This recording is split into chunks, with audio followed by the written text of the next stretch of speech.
ब्रह्म विचार सारपरमां आद्यां जगद्व्यापिनीं वीणा पुस्तकधारिणीं अभयदां जाड्यान्धकारापहां हस्ते स्फाटिकमालिकां विदधतीं पद्मासने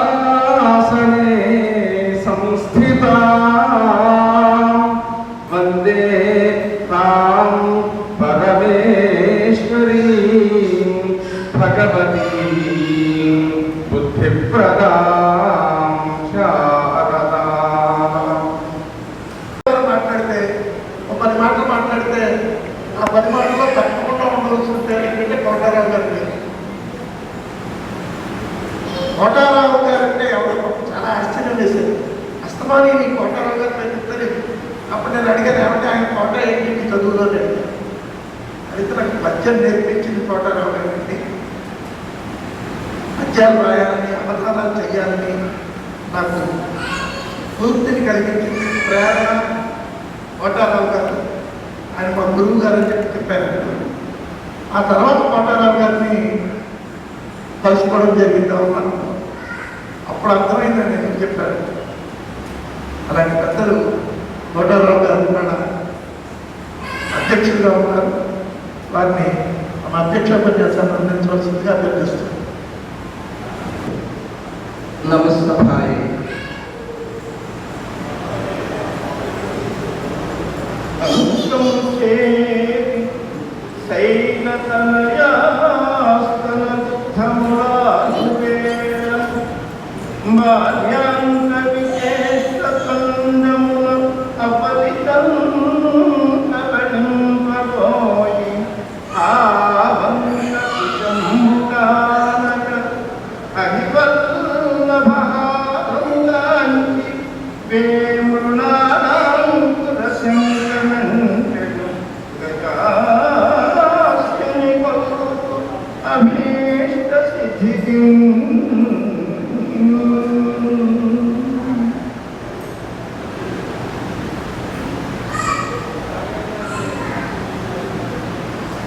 నరసాపురం అంటే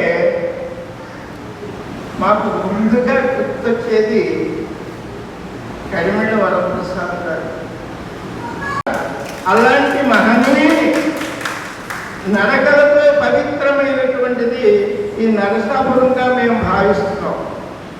అటువంటి మహాకవి రాసినటువంటి ఒక గ్రంథం ఆవిష్కరణకు వచ్చినది. ఆ ఆవిష్కరణ విషయం తర్వాత మాట్లాడవచ్చు. అలాగే వేదిక పైన ఉన్నటువంటి డాక్టర్ టివి నారాయణరావు గారు, ఆయన భువన విద్యాల్లో, సాహిత్యాల్లో వాటిలో మేము ఎదుగు ఒక మహా వైద్య వృత్తిలో ఉంది. ఆయన దగ్గరికి వెళ్ళాలి అంటేనే సాధ్యపడదు. అంత జనాన్ని కూడగట్టుకొని వైద్యం అందిస్తున్నటువంటి ఆయన సంస్కృతాంధ్రాలలో వాచస్పతి. ఎంత గొప్పవాడండి ఆ విద్య.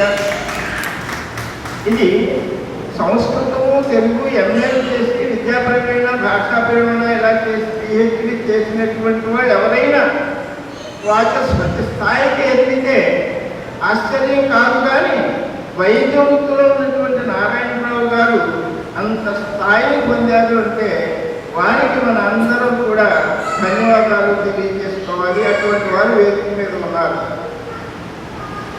ఇంకా మరి రెడ్డప్ప భవేది గారు,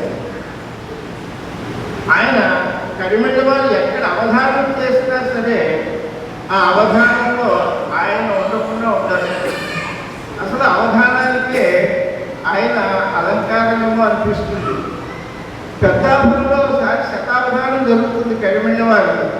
ఆ రోజుకొని మంచి అందుకుంటూ ఉన్నారు బేకవల్ రామబ్రహ్మం గారు సంచాలకుడు. నేను అనకాపల్లి నుంచి ఆ సభకు వచ్చాను. అంతా అన్నీ అయిపోయింది. చివరి రోజు జరుగుతుంది. ఇంకా ఆ 3వ రోజు ఆయన అప్రస్తుతంలో కూర్చున్నాడు. ఆయన ఒక ప్రశ్న నాకు ఇప్పటికీ నేను మర్చిపోలేదు. ఏంటైనా చేసింది అయ్యా అవధాని గారు, ఇది 3వ రోజు, ఈ రోజుతో మీ శతావధానం మంచి విజయవంతంగా జరిగిపోతుంది. మీకు సన్మానం చేయడానికి కార్యకర్తలంతా కూడా సిద్ధంగా ఉన్నారు. మరి ఇంత ఘన సన్మానం జరిగిన తర్వాత ఈ రాత్రికి మరి మీరు కలెక్టర్ గారు అమ్మాయికి పెడతారా, తహసీల్దార్ గారు అమ్మాయికి పెడతారా అని అడిగాడు ఆయన వేదిక మీద. అప్పటికి ఆ చలనచిత్రాలు ఆడుతున్నాయి. అంటే ఆయన వెంటనే చెప్పారు, ఆ ఒక్కటి అడగదు అని చెప్పాడు ఆయన. మాకు ఎంత ఆనందం కలిగినట్టు అప్పుడే వచ్చింది ఆ సినిమా. అంత సమయస్ఫూర్తి కడిపెళ్ళ వారికి ఉన్నది. ఆ ప్రశ్న రాబట్టుకోవడానికి అడగడం అనేటటువంటిది ఈ కవేరీ గారికి ఉన్నది. అలాంటప్పుడే వ్యక్తి కడుతుంది అవధానం అనేటటువంటిది. పద్యాలు కోపంగా చెబుతున్నా మధ్య మధ్యలో ఈ రకమైనటువంటి హాస్య ధోరణి, చమత్కారపూరితమైన సమాధానాలు లేకపోతే అవధానం వ్యక్తి కట్టదు. అందరినీ ఆకర్షించదు. అందరూ పండితులు కాదు కదా, అందరూ బతికవులు కాదు కదా. అలాంటి రెడ్డప్ప ధవేజీ గారు వేదిక మీద ఉంటే అది కాస్త చాలా సరసంగా ఉంటుంది. అందుకే ఆయన్ని ఒక ఈ స్థానంలో ఉంచారు కడిమెళ్ళ వారు. మనకి ఆనుకూల్యం లేకపోయింది, కానీ ఈ సభ ఇంకా చాలా విజయవంతంగా జరిగేదే. ఇప్పుడు మనందరికీ తెలుసు కదా. అయినప్పటికీ ఇంతమంది శ్రోతలు వచ్చారు అంటే అది కడిమెళ్ళ వారి మీద, కడిమెళ్ళ వారు రాసేటటువంటి ఆ కావ్యం మీద. నిజంగా ఒక మాట చెప్తున్నాను, గోభాగవతం రాశారు ఆయన. ఆ గోభాగవతం మీ స్థాయికి, ఇందులో చాలామంది పండితులు ఉన్నారనుకోండి, వారి స్థాయికి అందుతుంది. కానీ మిగిలినటువంటి వారు అంత చదవరు.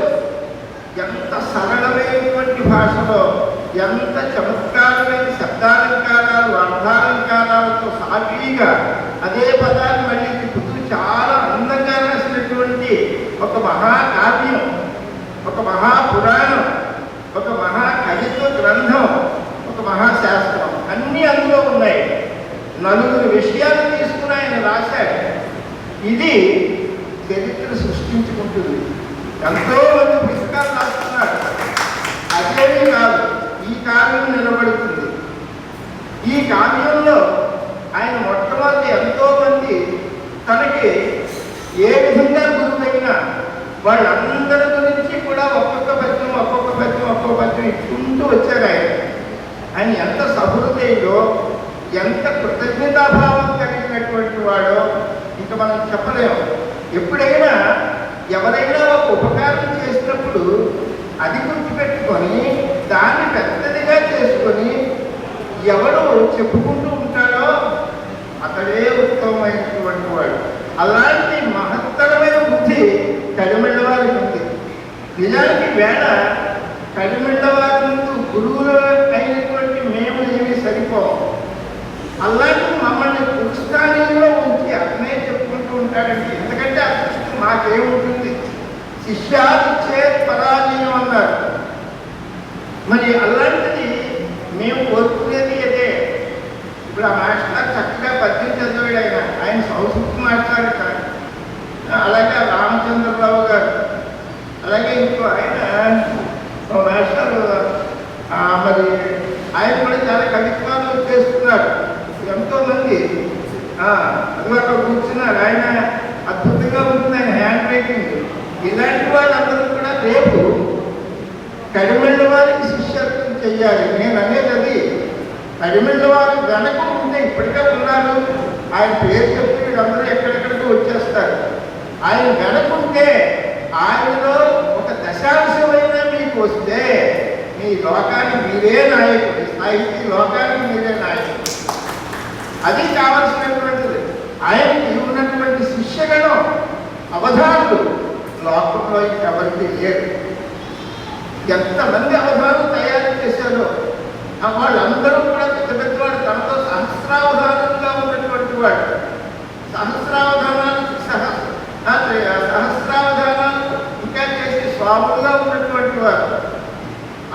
అలాంటి సహస్రావధానులకే గురువైన సార్థకమైనటువంటి గురువు.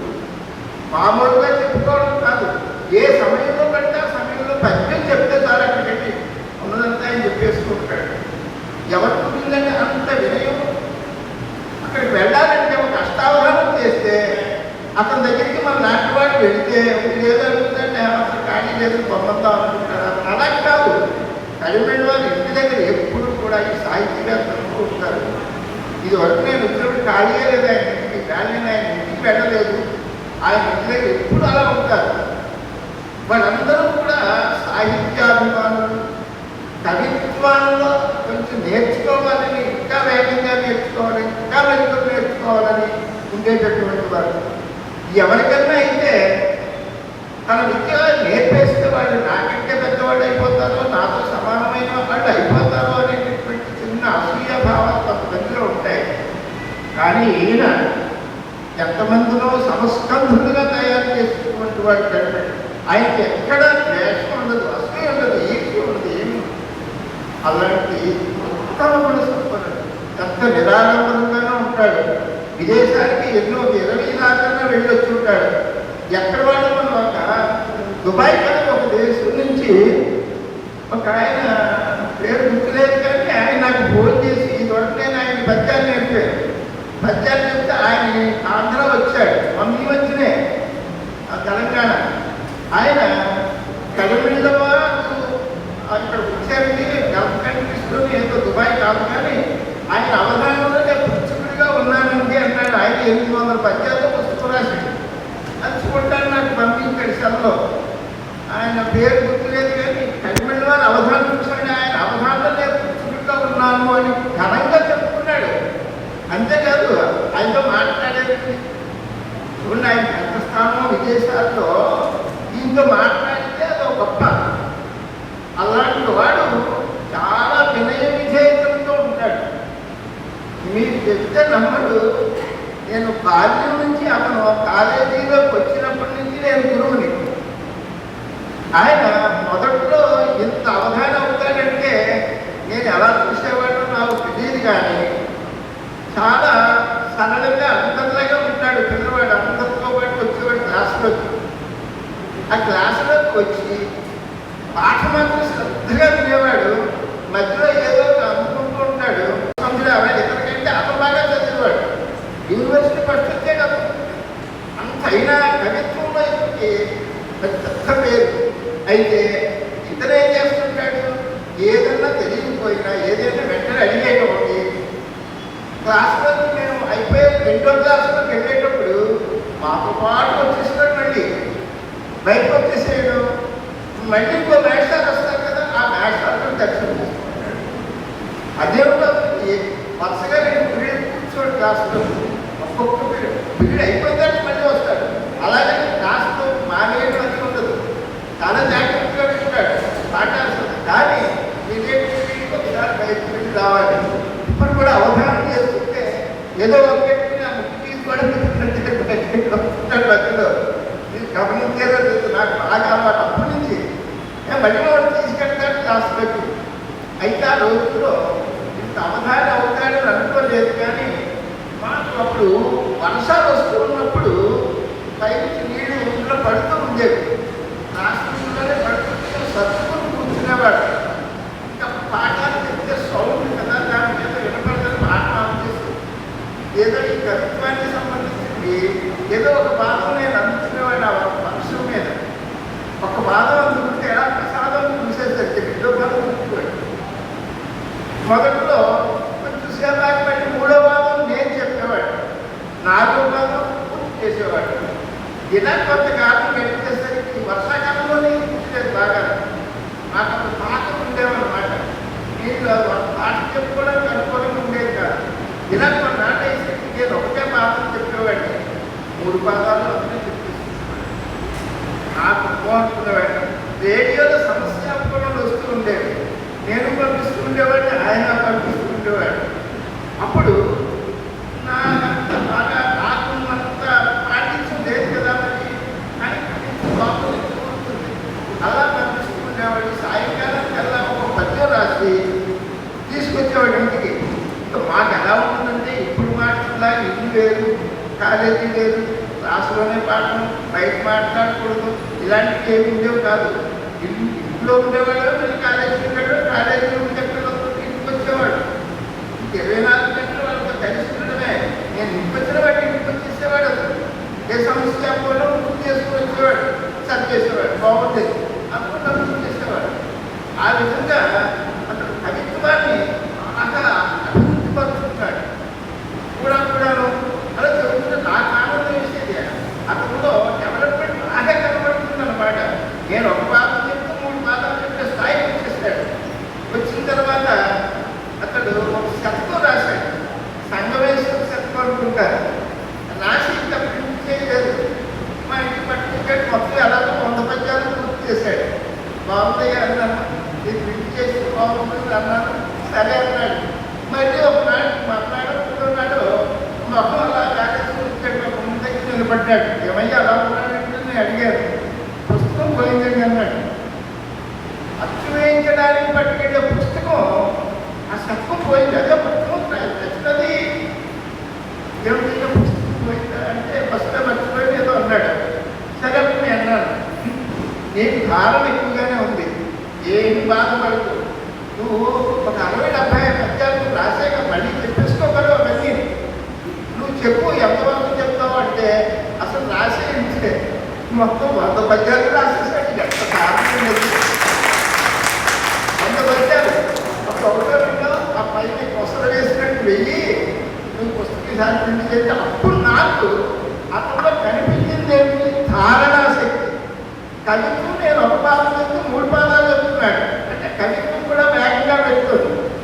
ధారణని అనుకోకుండా పాడేసినటువంటి అప్పుడప్పుడు రాసినటువంటి 100 పద్యాలు అప్పుడు చెప్పేశాడు. ఇప్పుడు అవధానానికి పనికొస్తాడు. ధారణ ఉంది, చాలా ఉంది. అన్నిటికంటే అతనికి ఆసక్తి ఎక్కువగా ఉంది. అవధానం చేస్తే బాగుంటుంది కానీ అవధానానికి పనికొస్తాను మామూలుగా అన్నాం. ఇంకా అవధానం చేసేస్తారా? కొద్ది రోజులు కొద్ది నెలలో అయింది. కొంతమంది కూడగట్టుకున్నాడు. మామూలుగా అసలు మరి పుచ్చకులు ఉండాలి కదా.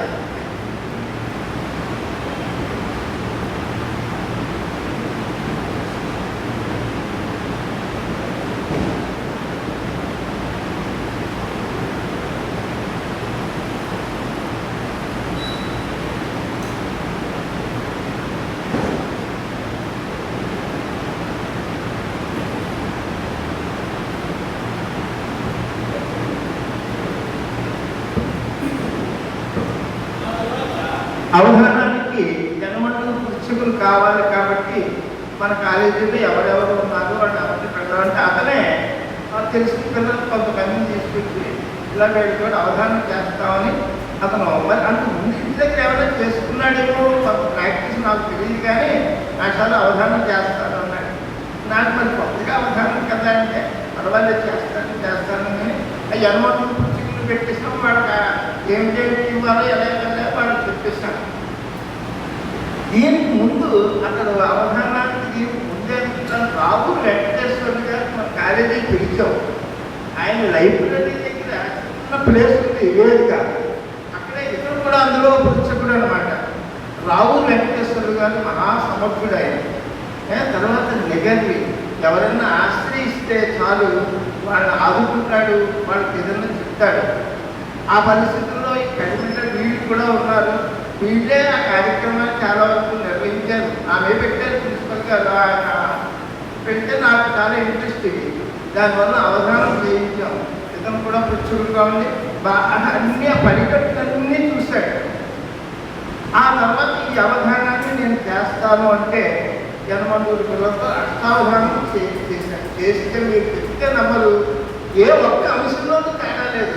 మా శ్రీపాద్ లక్ష్మీనారాయణ శాస్త్రి గారు మహనీయుడు, ఆయన కూడా చప్పట్లు కొట్టాడు. వీరికి మహావయ్యాకరుడు అనమాట ఆయన. అప్పటితోటి ఉత్సాహం వచ్చింది. ఈ అభినయ్ ప్యారైనాటి ఇతను వీళ్ళిద్దరూ నేత్రావధానం చేశారు. కాలేజీలో చదివేటప్పుడు ఎన్ని గంటలో వాళ్ళు చేసిన అంటే లోపల ప్రతిభ అనేది ఉంటే అది మనిషిని కుదురుగా ఉండనివ్వదు. ఏదైనా సరే అది మంచికైనా వెళ్ళొచ్చు, చెడ్డకైనా వెళ్ళొచ్చు. మేము ఆ పరిస్థితుల్లో ఈ అవధానాన్ని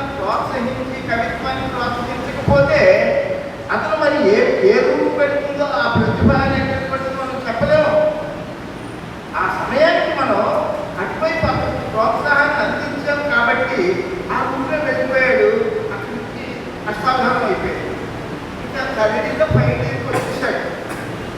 వచ్చేస్తే అసలు ఇంకా అభివృద్ధితో దమహానం ఇంకా పద్యాలు చెప్పేస్తున్నాడు, దారాలుగా చెప్పేస్తున్నాడు, అడిగేసరికి చెప్పేస్తున్నాడు. అయితే శతావధానం చెయ్యాలి అని కోరిక కలిగింది, ముందు అతనికే కలిగింది. అయితే నాకు ప్రతిదానికి సందేహాలు ఎక్కువ, తీర మధ్యలో ఆగిపోతే ఏం చెయ్యాలి, అప్పుడు ఎలాగ ఏమనాలి, 100 మందితో చెయ్యాలి కదండి శతావధానం అంటే. ఇతనేమో చురుగ్గా ఉన్నాడు పిల్లాడు, 100 మందితో శతాబ్దానం ఆ రోజుల్లో చెయ్యాలి అంటే పైగా అక్కడ ఉండేవాళ్ళు ప్రొఫెసర్లు వాళ్ళందరూ కూడా అన్ని రంగాల్లోనూ ఆశ్చర్యంగా అలాంటి వాళ్ళ దగ్గర ఇతను చెయ్యాలి, పిల్లల దగ్గరే కాకుండా చేస్తానంటున్నాడు. చాలా ఉత్సాహంగా ఉన్నాడు. నాకు అక్కడ కాలేజీలో గేమ్స్ అవి ఆడిస్తుంటే నాకు పిల్లలు అంటారు, నేనే అవన్నీ కొనుక్కుని రావడం. అప్పుడు నేను చేదోడిగా ఉందాము అన్నా కూడా నాకు పనులు అలా ఉన్నాయి. అయినా సరే అవధానం మాత్రం నేను దగ్గరే ఉన్నాను. శతావధానం ఇంకా అందరూ మాస్టర్లు అందరూ ఉన్నారు, పిల్లలందరూ ఉన్నారు. 100 మంది పుస్తకులు ఉన్నారు కదా కాలేజీలో, 100 మంది పుస్తకులు పెట్టాం. ఈ లెక్చరర్స్ అంతా మా వల్ల కూర్చొని చూస్తున్నారు. ఇంకా మొదలు పెడితే మీరు చెప్తే పరాడతాలు వెళ్ళిపోయింది, శతావధానం అయిపోయాడు కాలేజీలో చదువుకుంటూ. ఆ గంట చెప్పండి, శతావధానం కాలేజీలో చదువుకునే రోజుల్లో శతావధానం చేశాడు. మొట్టమొదటి శతావధానం కాలేజీలో కొడగట్టుపల్లి SPSSR ఓరియంటల్ కాలేజీ, ఆ కాలేజీలో కడిపెట్టిన వారు శతావధానమే కాకుండా ఆ తర్వాత ఇక్కడ కన్నికాపురం యూనివర్సిటీ పెనుగొండ, ఆ పెనుగొండ ఇతరు 55 ఇద్దరు నేత్రావధానం. ఒక్కసారి మా ఇంటికి కొట్టుగదిలో అక్కడ ప్రాక్టీస్ చేస్తున్న కూడా వెళ్ళి ఆ నేత్రావధానం కూడా చేశాడు. 1 కాదు 2 కాదు, అతనిలో ఉండేటటువంటి ప్రతిభ అనేక రకాలుగా ఉండేది. అంటే నాకు అనిపించేది ఇక్కడ ఏ ప్రాంతానికి వెళ్ళిపోతాడో, ఈ ప్రతిభావంతుడు ఏ గ్రామానికి వెళ్ళిపోతాడు, తెలుగుబడిలో అవుతాడు, ఏమనుమానం లేదు. ఇలాంటి వాళ్ళు ఇంట్లో ఆ రోజుల్లో అమలు అయ్యేవారు. ఎక్కడికి వెళ్తాడో అనుకుంటే తర్వాత అనుకోకుండా ఈ నరసాపురం రావడమే జరిగింది. ఒకసారి మీనాక్షి అతని భార్య, మేము ఇంటి దగ్గర ఉండగాను వీళ్ళు ట్రైనింగ్కి వెళ్ళారు. ట్రైనింగ్కి వెళ్ళొచ్చాక అమ్మాయి మా ఇంటికి వచ్చింది. ఏమో ట్రైనింగ్ అయిపోయింది, ఎలా ఉన్నది ఏంటి అని టీచర్ ప్రశ్నలు కంటే ఎలా ఉన్నది ఏంటి మామూలు కంటిగానే వాళ్ళు కార్యకర్తలు ఆ ప్రసాద్ గురించి ఏదో మాటలు వస్తే అతడు చాలా పేరు తెచ్చుకుంటాడమ్మా.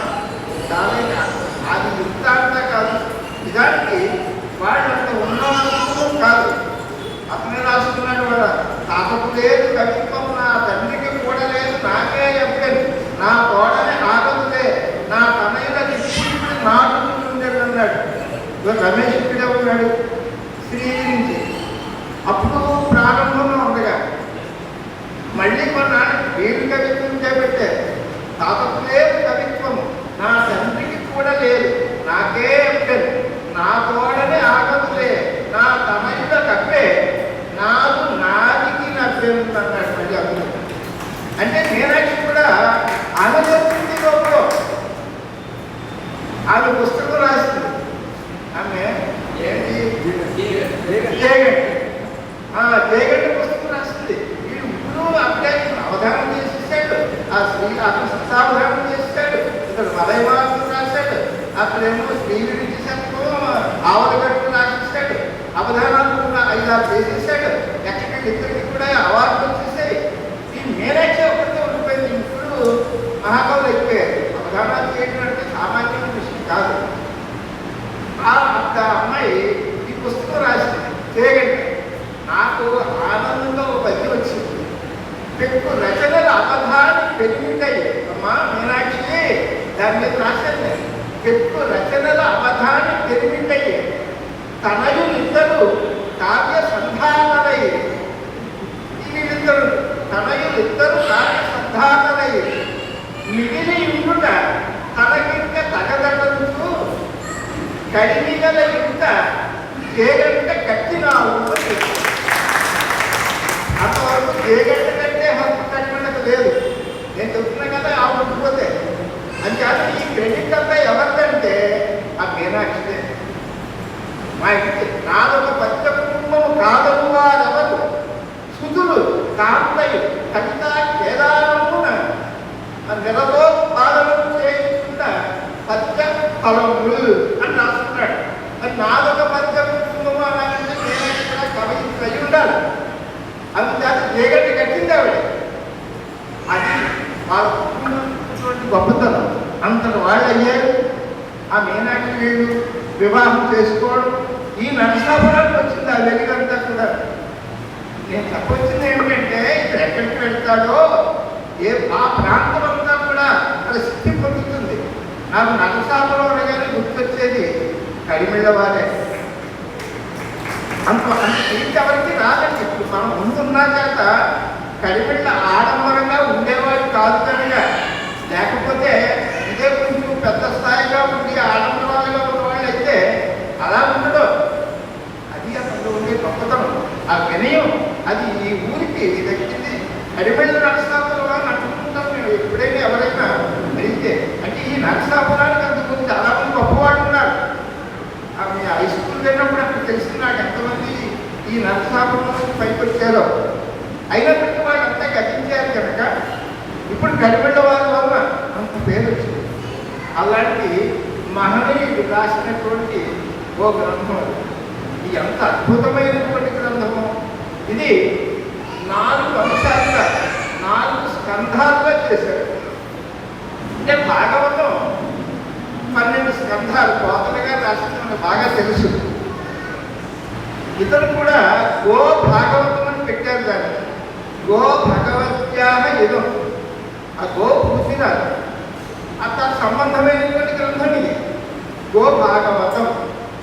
ఆ గో సంబంధమైనటువంటి ఒక 2-3 ఏళ్ల క్రితం కొన్ని ఆ గోవుని హింసించడం, గోవుని చాలా చోట్ల పంపించి ఇవన్నీ దాన్ని వధ చేయడాలు, గోవధలు, ఆ కోర్టులో గొడవలు అవన్నీ జరిగాయి. బహుశా అలాంటప్పుడే ఈయన మనస్సులో ఇంత మానవ మన భారతీయులకు పవిత్రమైనటువంటి గోవుని వధ చేస్తారు. భారతం, భాగవతం, రామాయణం అమూలాగ్రంగా చెబుతూ ఉంటాడు కనుక అందులో ఉండేటటువంటి కొన్ని ఘట్టాలు తీసుకుని ఆ గోమాత యొక్క గొప్పతనాన్ని 4 స్కంధాలుగా 4 మహర్షులు తప్పితే 6 అందులో ఉన్నటువంటి వారు ఆ 4 స్కంధాలుగా దాన్ని పూర్తి చేసి ఆ గ్రంథాన్ని ఇప్పుడు పూర్తి చేసి ఆవిష్కరించుకోవాలి. ఎక్కడ ఆవిష్కరించాలి? ఏ ఊళ్ళో తన జీవితాన్ని పొందాడో, ఏ ఊళ్ళో తన పేరు ప్రతిష్టను పొందాడు, ఏ గ్రామం అతను పోషిస్తుందో, ఏ గ్రామం అతను పెద్ద చేసిందో, ఏ గ్రామం అతను వృద్ధిస్తుందో, ఏ గ్రామం అతను వెంట నడుస్తుందో అలాంటి గ్రామంలో చెయ్యాలి కదా. కానీ చాగంటి కోటేశ్వర నాతో అతను చెప్పిన మాట, చాగంటి కోటేశ్వరరావు గారిని ఇక్కడ పిలిచాము, అయితే నాకు రావడానికి అభ్యంతరం లేదు, నేను అక్కడికైనా వస్తాను, కానీ మా ఇంటి వద్ద గోశాల అవుతున్నది కాకినాడలో, దాన్ని మేము మనం పవిత్రంగా చూస్తున్నాం. నా యొక్క ఉద్దేశం కూడా అదే. నేను కూడా గోవాదిని, గోవు గురించి నేను చాలా ప్రసంగాలు చేస్తున్నాను. కాబట్టి మీ పుస్తకాన్ని మా గోశాలలో ఆవిష్కరించడానికి మీకు ఏమైనా అభ్యంతరం అని ఈ ప్రసాద్ గారిని అడిగారు. ఆయన చాగంటి కోటేశ్వరరావు అడిగితే ఇతరున్నాడు, సరే మీరన్నీ మరి నేను ఇక్కడ ఉంటాను కదా, నరసాపురంలో మీరు కాకినాడలో ఉంటారు, మరి దానికి ఏర్పాట్లు చాలామంది జనం వస్తారు, పుస్తక ఆవిష్కరణకి ఎంతోమంది వస్తారు కదా, అవన్నీ ఎలా చేయడం, అవన్నీ నేను ఇక్కడే ఉంటాను కదా, మీరేమీ రావట్లేదు, పుస్తక ఆవిష్కరణ సమయానికి మీరు అడుగు పెడితే చాలు, ఉన్న పనులన్నీ నేను చూసుకుంటాను అని చాగంటి కోటేశ్వరరావు గారు అన్నారంటే ఆ పుస్తకం యొక్క విలువ మీకు కనబడుతుంది. ఆ పుస్తకం ఎంత గొప్పదో తెలుస్తుంది. ఆయన గోమాత గురించి తప్పకుండా ఉపన్యాసం ఉండదు, గో పావిత్ర్యత గురించి చెప్పకుండా ఆయన ప్రసంగం ఉండదు. గోవుని ఆదర్శిస్తున్నాడు, గోశాల కట్టాడు, అందులో పెట్టాడు, అన్ని సేవలు చేస్తున్నాడు. ఆయన దానికి తగినటువంటి అర్హుడు. అలాంటి మహనీయుడు ఇలా చేస్తాను అని ఆయన అనడంతో తప్పకుండా అలాగే చెయ్యండి, నేను మా ఊరి వాళ్ళకి నేను చెప్పుకుంటాను అని ఆ సమయానికి వెళితే ఆయన సరిగ్గా సమయానికి వెళ్ళేసరికి ఈ గ్రంథాన్ని నెత్తి మీద పెట్టుకొని మొత్తం ముమ్మారు ఆశ్రమం, గో ఆశ్రమంలో ఆయన ప్రదక్షిణం చేస్తున్నాడు. నేను వెంట పెట్టుకుని ఆ గ్రంథానికి ఎంత పవిత్రత వచ్చిందో చూడండి. కోటేశ్వరరావు గారు నెత్తి మీద పెట్టుకోనంటే ఆ గ్రంథాన్ని చదివేది దాన్ని ప్రసంగించాలి ఆయన. ఈ గ్రంథాన్ని నెత్తి మీద పెట్టుకుని ఆశ్రమం అంతా మమ్మాడు తిరిగి దేవి కాళ్ళ దగ్గర పెట్టి అప్పుడు కార్యక్రమాన్ని నిర్వహించి ఆయన మాట్లాడేది అక్కడ జరిగింది. ఇది మీరందరూ అక్కడికి వెళ్ళలేదు కదా అసలు. కానీ అలాగే ఈ పుస్తకావిష్కరణ జరిగిందంటే ఈ పుస్తకంలో ఎంత విశేషం లేకపోతే కోటేశ్వరరావు గారు అక్కడ ఎందుకు పెడతారు? ఆయన అన్ని చదివినవాడు. అందులో గోమాత అంటే ఆయనకి చాలా ఇష్టం. అంతటి ప్రఖ్యాతి తెచ్చుకున్నటువంటి గ్రంథం. 4 అంశాలు ఇందులో ఉన్నాయి. ఆ 4 అంశాల్లో మొదటిది చవన మహర్షి. ఆ చవనుల యొక్క వృత్తాంతం అంతా వస్తుంది. చాలా అదంతా కూడా మొదట 150, 150 పద్యాల దాకా అది. ఆ రెండోది దిలీపుడు. సంతానం లేదు. సంతానం లేకపోతే గోమాతనే తను ఆశ్రయించి చేయవలసి వస్తుంది. ఆ కథ దిలీప చక్రవర్తి యొక్క వృత్తాంతం రఘువంశం సంబంధించినటువంటి ఆయన వస్తుంది. మూడోది వశిష్ఠుడు, విశ్వామిత్రుడు. ఆ గోవు కోసం వచ్చినటువంటిదే విశ్వామిత్రుడు చదువుకున్నారు. మూడవది. ఇక 4వది కొవ్వూరు దగ్గర గౌతమ మహర్షి. ఆ గౌతముడు అక్కడ గో సంబంధమైనటువంటి దాన్ని అంతా పవిత్రం చేయడం, ఆ కథనంతా వస్తుంది. మొత్తం మీద ఈ 4 స్కంధాలు అంటే భాగవతం కాబట్టి గో భాగవతం కనుక భాగవతం 12 స్కంధాలు పోతనగా రాశారు కాబట్టి ఇవి కూడా స్కంధాలనే విభజన చేశాడు. చేసి ఈ 4 కథలు ఇందులో నడిపించారు. ఇది ఇప్పుడు ఈ వేళ ఇది 2వ ఆవిష్కరణం. దీనికి నారాయణరావు గారు ఆయన పాపం ఎక్కడ ఖాళీ ఉండదు. ఆ ఖాళీ ఉండకపోయినా ఆయన మరి ఆయన వచ్చారు. అటు మనం వినాలి. ఈ లోపల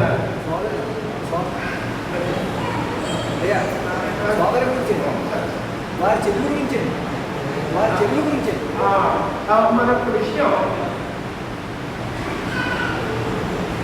ఇంకో విషయం ఏంటంటే ఇది రాసి ఎవరికి అంకితం ఇచ్చినట్టు, ఎవరికి ఎవరు చెబుతున్నట్టు. భాగవతం పురాణం అనుకోండి, ఆ భాగవతాన్ని ఒకరొకరు చెప్తారు. మనకి సుఖ మహర్షి పరీక్షణ మహారాజు చెబుతున్నాడు. మహాభాగవతం భాగవతం మొత్తం 7 రోజుల కథంతా చెబుతున్నాడు కదా. అలాగే ఏ పురాణం చూసినా ఒక మహర్షి తన శిష్యగణానికో మరొకరికో శ్రోతలుగా చేసుకొని చెబుతూ ఉంటారు. కానీ ఇందులో కలిమిళ్ళ వారు ఈయన తన సోదరి, తన చెల్లెలు ఆమెను శ్రోత్రిగా చేసుకొని ఆమెను చెబుతున్నాడనమాట. అంటే ఆమె 3 సంవత్సరాల క్రితం ఆ ఏకాదశి నాడు ఆమె పూజ చేసుకుని తులసిమాకి పూజ చేసుకుని సాయంకాలం పూజ అయిపోయిన తర్వాత రాత్రి తన భర్త యొక్క ఒడిలో అకస్మాత్తుగా ఏదో జబ్బు చాలా పడిపోయి వెంటనే ప్రాణాన్ని విడిచిపెట్టేస్తున్నారు. నిజంగా ఆ పుట్టింది ఎప్పుడో ద్వాదశి, క్షీరాది ద్వాదశి ఏదో అలాంటి పవిత్రమైన రోజునే ఆవిడ పుట్టింది. ఈ చిరుకు ద్వాదశి అనుకుంటాను ఈ వేళ అలాంటి రోజునే ఆమె వెళ్ళిపోయింది. ఆయన మనస్తాపంతో అప్పుడు ఎంతో బాధపడి ఆమె పరమపదానికి వెళ్ళిపోయింది అని అప్పుడు ఇప్పటికో 3.5 సంవత్సరాలు ఎంతో అవుతుంది. ఆ తర్వాత ఆమెను శ్రోత్రిగా పెట్టి ఈ గ్రంథాన్ని ఆమెను శ్రోత్రిగా ఈయన ఆవిడికి చెబుతున్నట్టుగా చెప్పారు. ప్రతి స్కంధానికి ఆమె సంబోధించి చెప్తారన్నమాట. అది ఆవిడ గురించి పద్యాలు కూడా ప్రత్యేకంగా ఉన్నాయి. అది అలాగా ఇహము పరము ఉండాలి కదా అని చేతను తను కేవలం కవిత్వంలో ఉండిపోయి ఇంటివాడిని మర్చిపోయి ఇంటిని మర్చిపోవడం కాకుండా తన సోదరుల యందు ఒక ప్రేమ, అలాగే తన భార్య యందు ఈ ఆశ్వాసంలో కూడా తన భార్య వాడు కూడా చెప్తున్నారు స్థాయిగా శతాబ్దాలు నిలబడేది. ఇది కౌండిన్య సహోదరుడు కలిమిళ్ళ వంశోద్భవుడును భారతీ వెంకటరామయ్య శాస్త్రి దంపతుల కుమారుడును మీనాక్షి నామక కవయిత్రి విభుండును రమేశ విరించి నామక కవిత్వయ జనకుండును అయిన గురు సహస్రావధాని వరప్రసాద ప్రణీతమైన చతుస్కంధాత్మకమైన గోభాగవత కావ్యమునందు 4వ స్కంధము సర్వము సంపూర్ణము. చిరస్థాయిగా ఎన్నాళ్ళైనా ఒక కుటుంబంలో ఉన్నటువంటి భార్య ఇద్దరు పిల్లలు కూడా ఇందులో అవధానులుగా కవయిత్రులుగా చెప్పబడింది అంటే వాడు ఎంత అదృష్టం చేసుకున్నవాడు, ఎంత పుణ్యం చేసుకున్నవాడు, ఈయన ఎంత గొప్పవాడు. ఇది ఇవ్వాలి కాదు, తర్వాత తరాలు చదువుతారు. దీన్ని ఉన్న పుస్తకాలు లేవు, ఉన్న పురాణాలు లేవు, అది పెద్దవాడికి అర్థమవుతుంది. అది అలా కాదు, చదువుకుంటే కూడా తీసుకెళ్ళిపోతుంది. ఇందులో మీకు తెలియదేమీ లేదు, చదవాలి కానీ చదివితే అందరికీ అర్థమైపోతుంది. అలాంటి గొప్ప ఘనత కడిమెళ్ళ వారికి వచ్చింది అంటే ఈ పుస్తకంలో ఇప్పుడు 30 పుస్తకాలు రాసుకుంటాడు ఆయన. అన్నీ అలాగే ఉన్నా నాకు బాగా నా చేత చదివించింది ఈ పుస్తకమే. అలాంటి ఈ పుస్తకం గురించి నన్ను ఈ సమయంలో అధ్యక్షుడిగా పెట్టినందుకు మరి కడిమెళ్ళ వారికి మరి మీ అందరికీ కూడా ధన్యవాదాలు తెలియపరుచుకుంటూ, ఈవేళ డాక్టర్ నారాయణరావు గారు మరి ఆయన మాట్లాడవలసి ఉంది కాబట్టి మరి ఆయన ఖాళీ లేకపోయినా రాజమండ్రి నుంచి వచ్చి అసలు ఖాళీ ఉండదు, అయినా సరే ఆయన మాట్లాడతారు. ఆయన ఈ వృత్తి కాదు, వైద్య వృత్తి అయినా సంస్కృతంలో తెలుగులో కూడా ఆయన మంచి దిగ్గజం లాంటి వాడు. ఆయన మాటలు వినాలి. మరి ఆయన్ని ఈ వేదిక మీదకి వచ్చి మాట్లాడవలసిందిగా కోరుకుంటున్నాను.